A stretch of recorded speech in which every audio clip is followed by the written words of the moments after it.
Assalamu alaikum masu sauraro.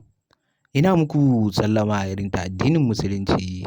kuma sannunku da jimirin sake kasancewa da mu a cikin wannan tasha tamu mai albarka, inda kuka ji cewa shahararren ɗan wasan ƙwallon ƙafar nan wato Ronaldo ya ce yana jin daɗin buga ƙwallo a wannan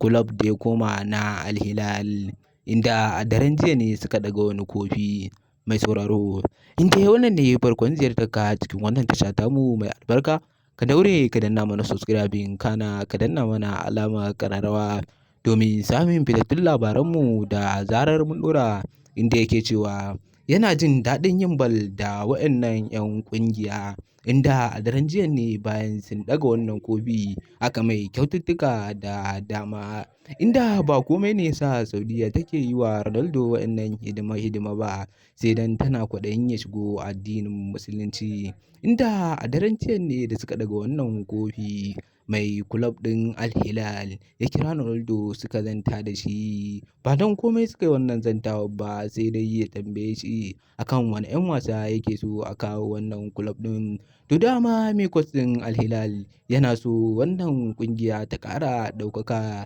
inda yake so a sa ta a matakin masu kawo World Cup na duk duniya gabaki ɗaya. Mai sauraro, ka biyo mu a cikin wannan tasha tamu mai albarka domin samun fitattun labaranmu da zarar mun ɗora.